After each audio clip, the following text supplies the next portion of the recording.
transformation inside out. Brought light into darkness.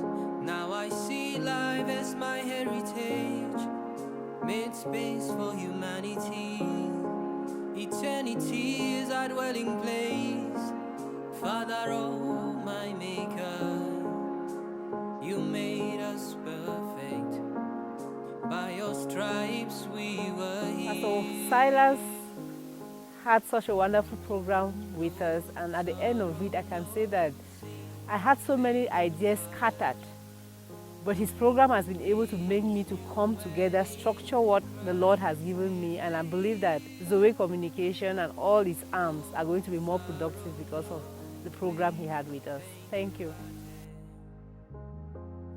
When you think of Silas, you think of structure, you think of productivity, you think of effectiveness, you think of transformation inside out. And every time I come in contact with Silas, it's just amazing. His Dreams to Reality Garage is really a garage to bring scattered ideas and make sense out of them.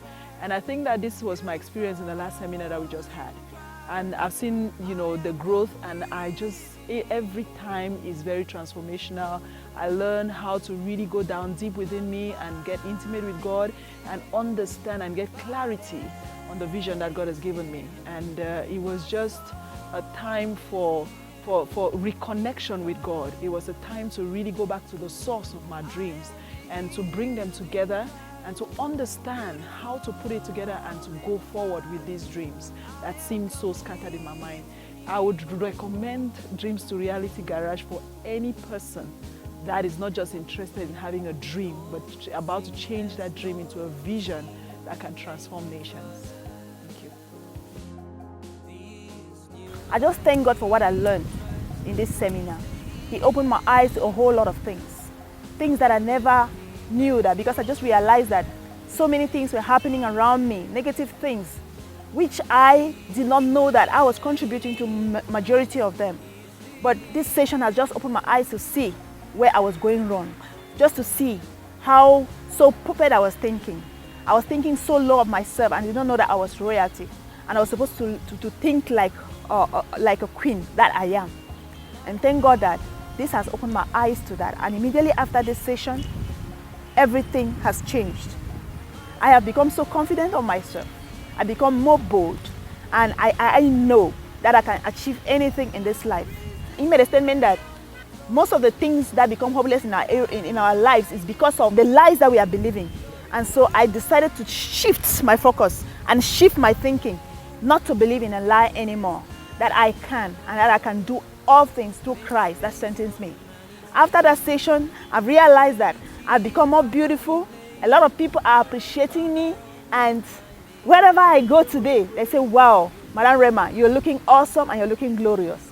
That is the impact that Pastor Silas Atia has contributed in my life, and I must pray that his ministry will blossom and grow so that many more people will be able to get the kind of impact that I have had in this seminar. God bless you, sir. The higher your score, the more princely you're thinking.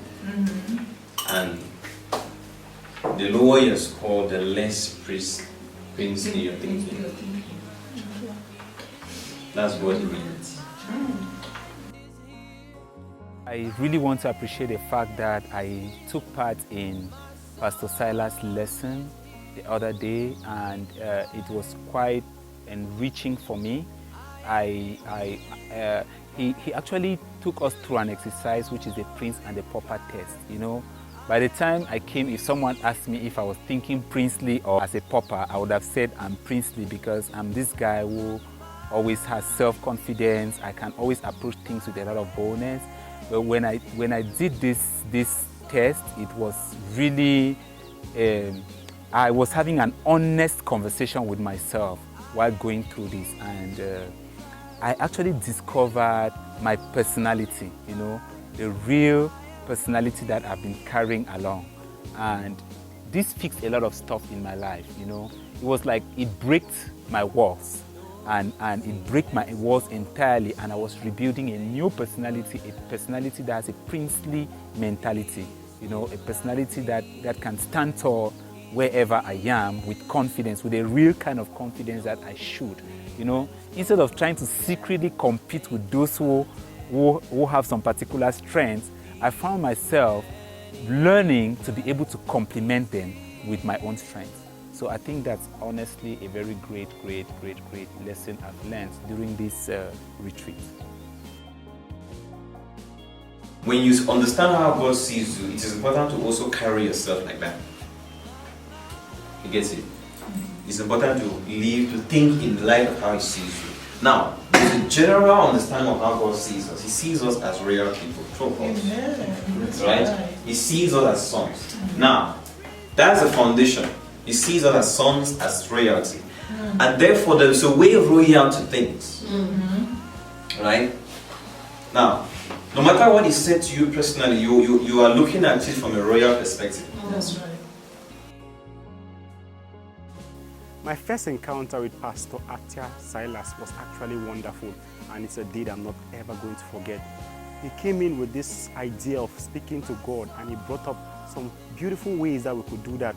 I pictured myself meeting Jesus Christ when He was sitting with the kids, back when He told the disciples to let the children come to Him. I pictured myself as a child, and I went to Him and I asked Him certain questions, and I got beautiful answers. From there, He introduced the pauper and prince versus pauper test, and I want to tell you that was amazing. He got to change my whole mentality about thinking like a pauper and thinking as a prince. And I got to realize that I was actually having a very paupish thinking, and from there, I started thinking as a prince. Mr. Atia Silas, he really spoke a lot, and I think the man is an embodiment of inspiration and knowledge, because he's a carrier and he's God's own representative on earth here due to the things that he said while we were at the seminar. He made mention of many things and they just crossed my mind, and I think they really impacted me a lot throughout this meeting. He made mention of the fact that it's very dangerous of you putting a slave as a king, because the outcome or the result is that all of the people under such a king will become slaves.